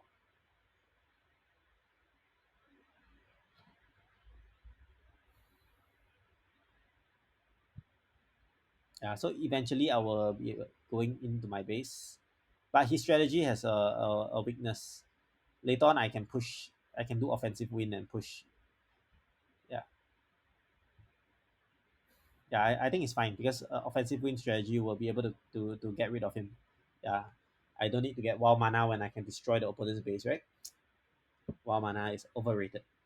Okay, shall we call in the offensive win strategy? Would you like to take a look? I'm quite curious to see whether with one offensive push, can I push all the way to the opponent's base? What happens if one person wins and the other person counter wins? Then the troops don't move anywhere, is it? Yeah, so I'm not too sure whether this is. I haven't seen defensive win yet though. Yeah, see his mana is so much. Okay, so I see the last battles. Yeah, I'm definitely above the boss. I'm progressing to the next league. Uh, how do I do the push? Okay, let's see. A hero can move up to how many movement units? 800 units. How big is the map? To move a straight line to the base like that.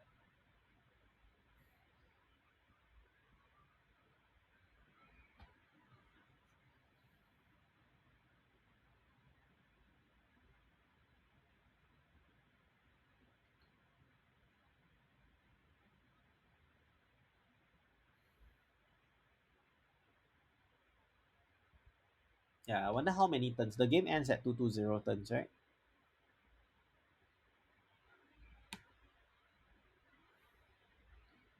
The game ends at 220, if I remember correctly. See, how long is the game? The game 220 turns. So, how do I know how many turns there are? So, we can also do like a turn.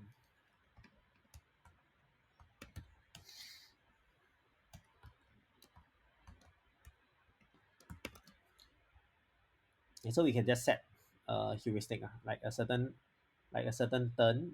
We will just push. So, if turn greater than something.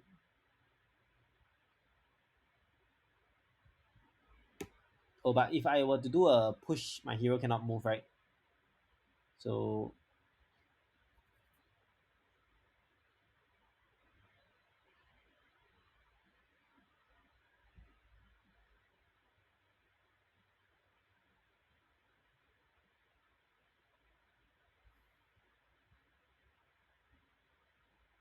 yeah, I cannot push and move at the same time. That's the issue.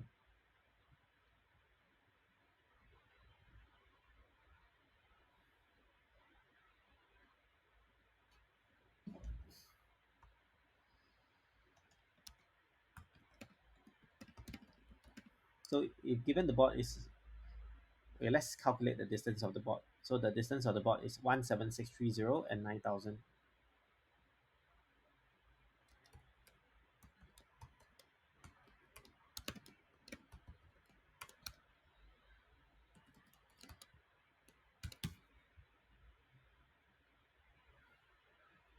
Very nice. Very nice. Okay, I haven't been promoted yet. Still wood one. So how big is the map? 17630 9000.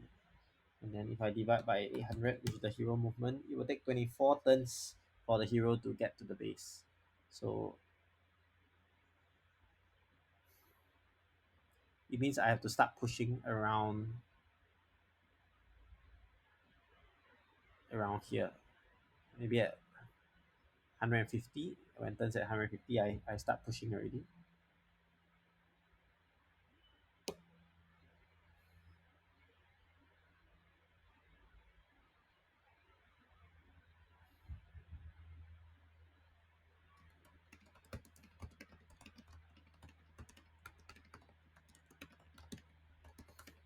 Yeah, we just start pushing if turns greater than 150.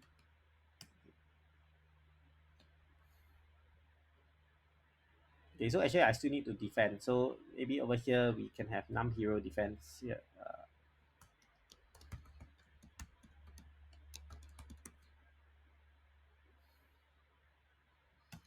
So over here, num defend heroes equals to 2. We only have 2 heroes to defend. At the beginning of the game, we don't need this threshold anymore.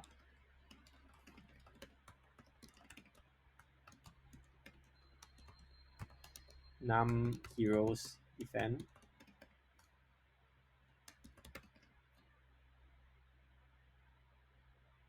Num defend heroes. I shouldn't use capital case like that.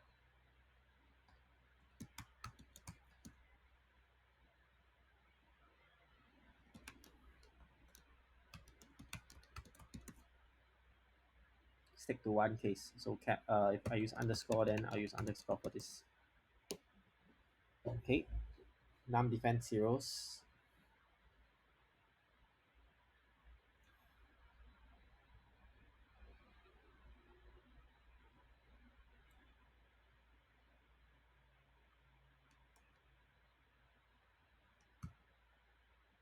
I have 2 hero, and then 1 hero will do the all out attack. So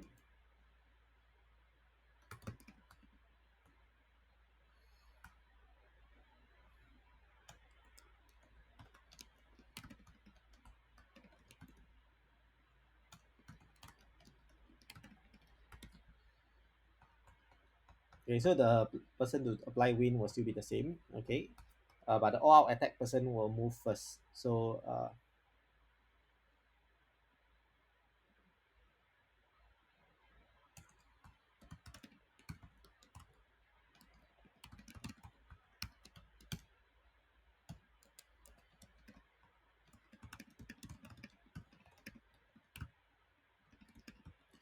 we alternate moving and winding.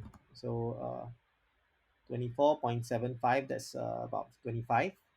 So I need about 50 turns. So 50 turns to get to his base, about 170. Okay, what we do is if turns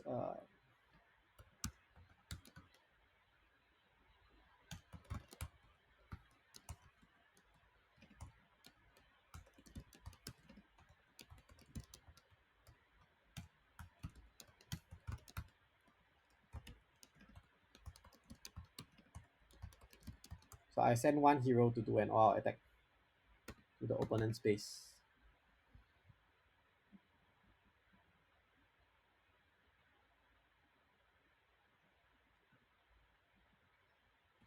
Okay, let's see how this plays out. Hi, Money Guess. Actually, the challenge is easier than past challenges, I feel. It's just that because this one has a lot more moving parts, that's why it appears challenging. Okay, so let's take a look how my all defense works. Okay, so at about 170, I should start moving.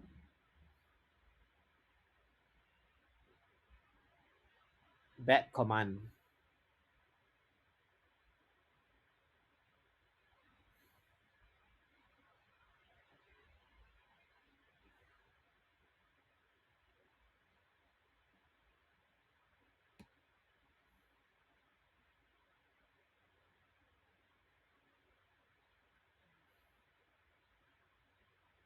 Oh, why though? Why is it a bad command?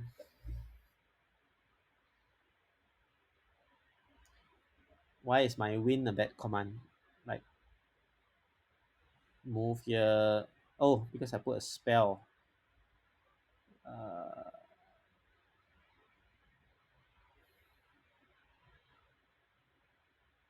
am I supposed to type the word spell in front of the win?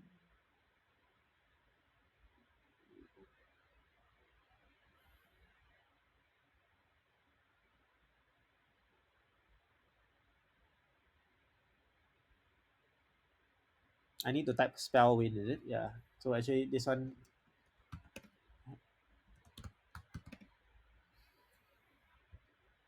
yeah, spell. Okay, let's try. So this is the offensive push strategy. At the last uh 50 turns, I push to Matt's base with all my mights and all my forces. I push all the units that I encountered to his base. Oh, I still lost. Okay, let's take a look what happens.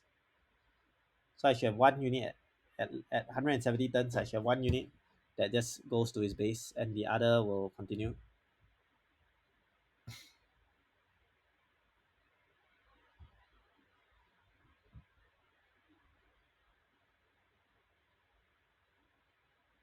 Oh, he defended it. Yeah, he defended the push.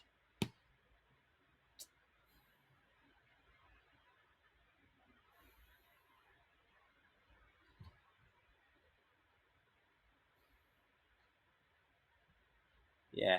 So looks like this offensive push strategy didn't work out too well. I guess I think the push took too long. Yeah. Like every time I go there, I need to like wait. I cannot push and go at the same time.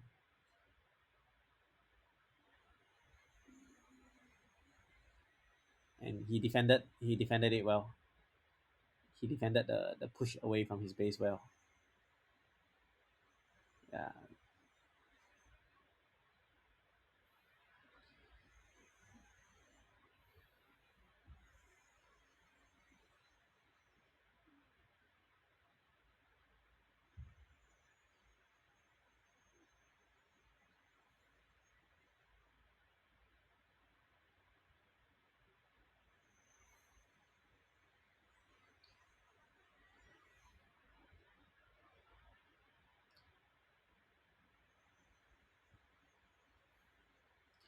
Yeah. Maybe in this league it may be a bit harder to sabo your opponent.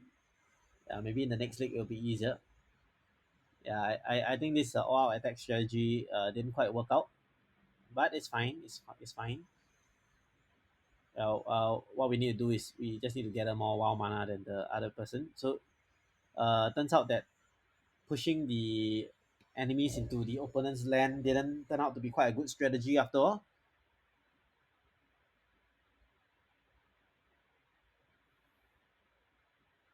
See over here, I start pushing.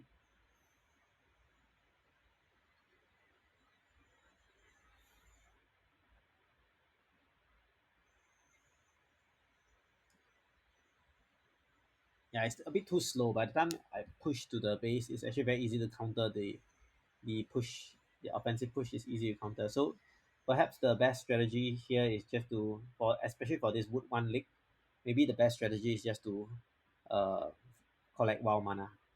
But I hope in the bronze league, we can have more fighting with the opponent because I quite like to destroy other people's bases. I'm that actually quite an offensive person. I don't quite like to. I think the best defense is a good offense. You should just kill your opponent off before the game ends, and then the game is over. So we'll see what spells they give us, but this wind spell is unfortunately not offensive enough. It's a little too defensive, if you ask me. Yeah, so like even here at the end, I seem to have lost for some reason.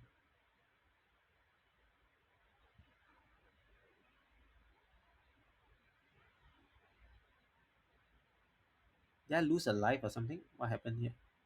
Num defend heroes is not defined. Oh,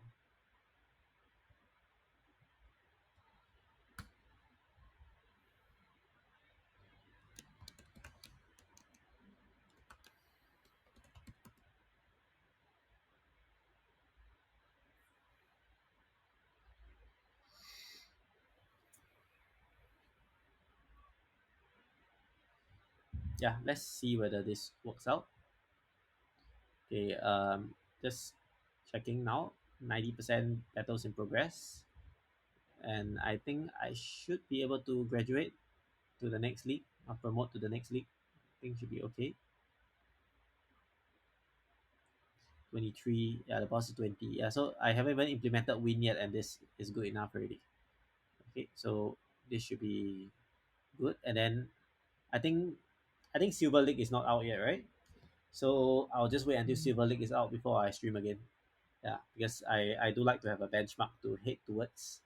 I don't like to be the top like of Bronze League and then have no benchmark to go to it. So probably when Silver League is out, then I'll try again. When is Silver League out? League opening 16508124. This is in seconds. So uh I think it should be 1 or 2 days later. So yeah, probably will stream again when Silver League is out to try to get to Silver League. And yeah, offensive win is bad. Okay, so Air, if you are still there, I've given up my offensive win strategy. I think it doesn't work out that well for this league. Yeah.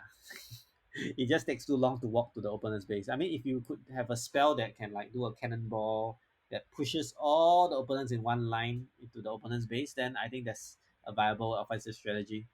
But as of now, given that you need to stop to do the win, it's just not looking good as an offensive strategy. Yeah. Yeah, you know, like the Dragon Ball, they do the Kamehameha, you know, that kind. If you can do that kind of one laser beam through and push everything to one line, then yeah, offensive win is the way to go. But based on how the game is designed, looks to me like a defensive win. Yeah, and you should only do the win when you can do the win to push mobs together, I guess, which is what this Matt is doing. He's pushing his mobs together. So what you said makes sense. Okay, but I'm not aiming to get the most wow mana because I feel like this win condition is something that I don't want to work towards. Okay, I would like to do this. I would like to drop your opponent's base health to zero. Yeah. So can you stack double win together? I mean, what do you mean by stacking win? Oh, is it? Can you do that? I mean that's a game changer actually. You can do that.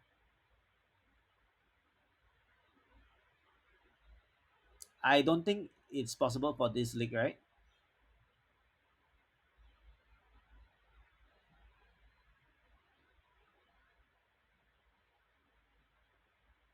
Oh, you mean you can stack three heroes doing win at the same time? Is it?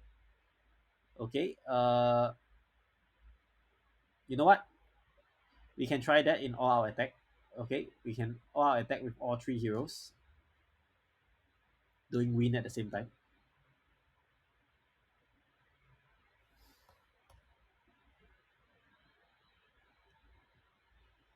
We can try that. We can try that.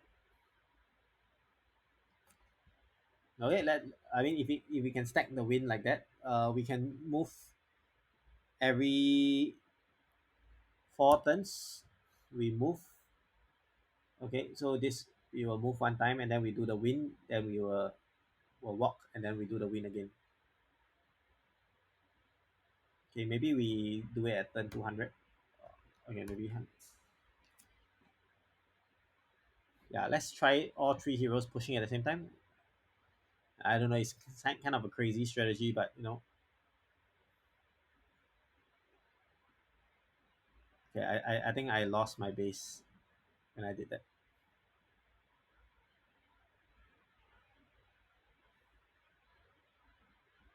Oh yes, you can do a mega push. Oh, but what's with this? Oh.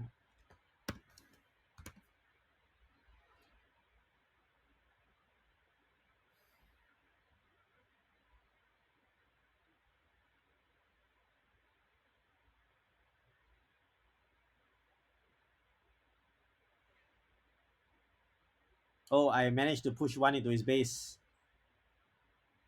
Wow. Hey, then actually you can just do a very offensive win strategy.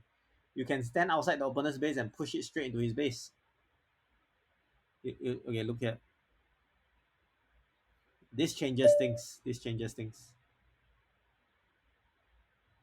Hey, I was about to do this.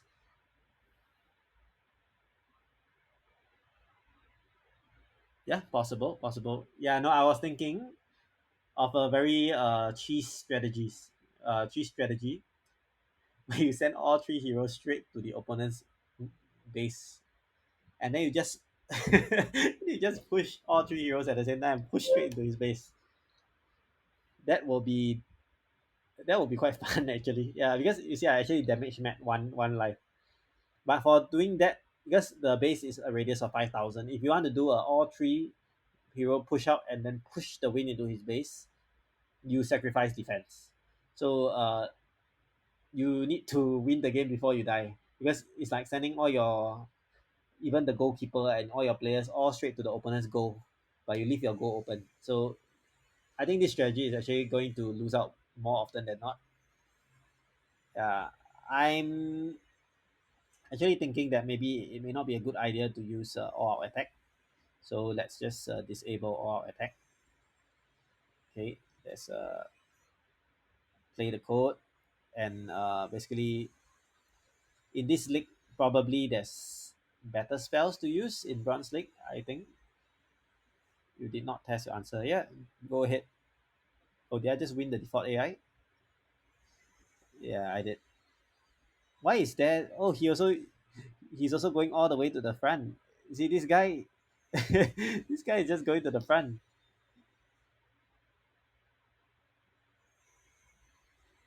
What are the spells that we can do now though? Oh, this is the full game already. So okay, shield. The entity cannot be targeted by spells for the next 12 rounds. Oh, that gives even a better win push strategy. Okay, so you have one hero all the way in the opponent's base. Okay, you have one hero outside the opponent's base. Two heroes at the opponent's base. You push the monsters in. Okay, then after that you cast shield on the opponent. Okay, but the problem is if you do that, if one person is in the opponent base and you cast shield, you will have. Can you cast shield at an entity that within spell range? Okay, yeah. Control override the next target's action with a step towards the given coordinates.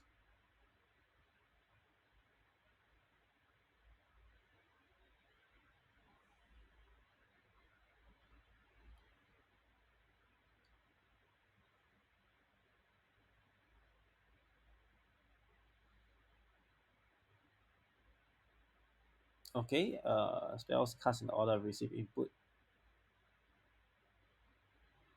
Oh, okay.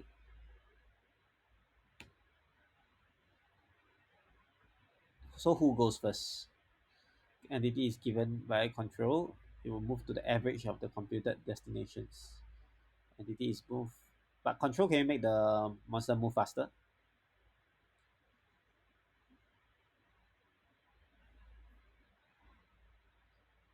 Yeah, it's a bit further range. Yeah, you can.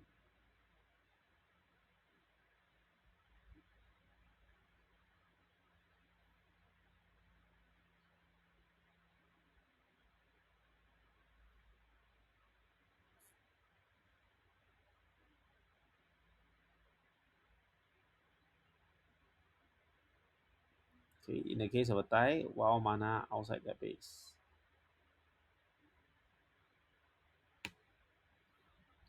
Control applied to next target.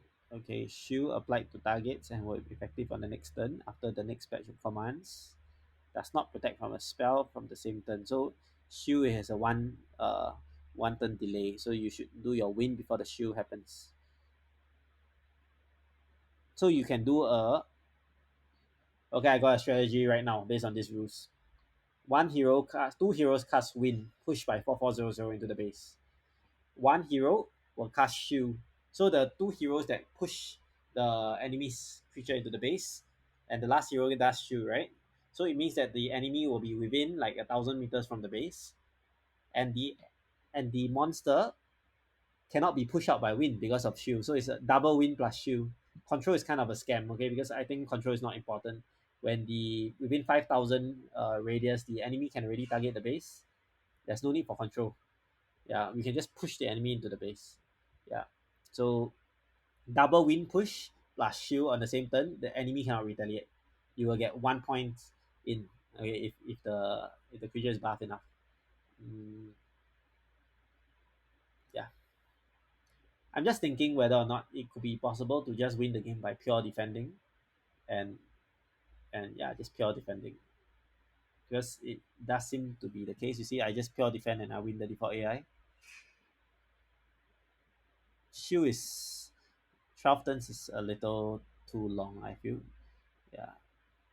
Maybe you can do shield on on the creatures that are approaching the opponent's base. So you can do like shield multiple shields at the beginning. I mean that could be a strategy. You wouldn't want to shield the monsters coming to your base.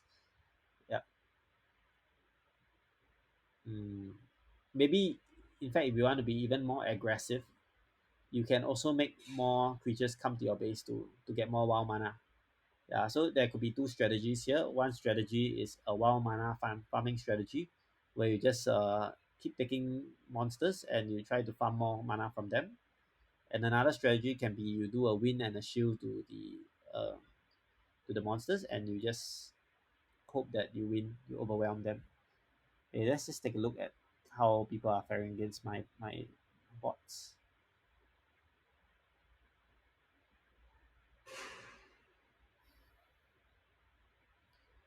Yeah, so this is the bots 1019 now.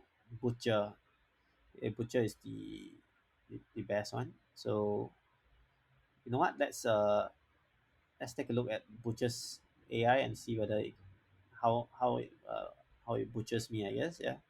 Let's go. Okay, I'm not even using shoe or anything. I'm just using defensive win and see whether I see what he did as inspiration for what to code next.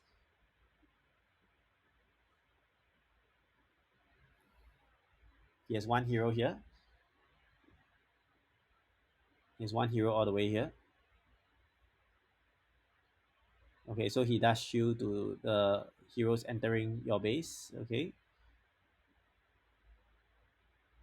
and then at the end he makes more heroes go to your base.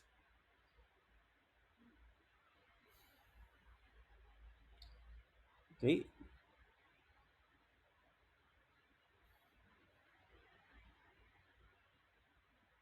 yeah. So this shield strategy is working out pretty well. So when did he send that hero there? He sent it at the start, is it?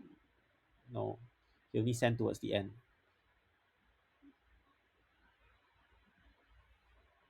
Oh, very nice. Look at that. It's a very good chain of heroes sent over to the base.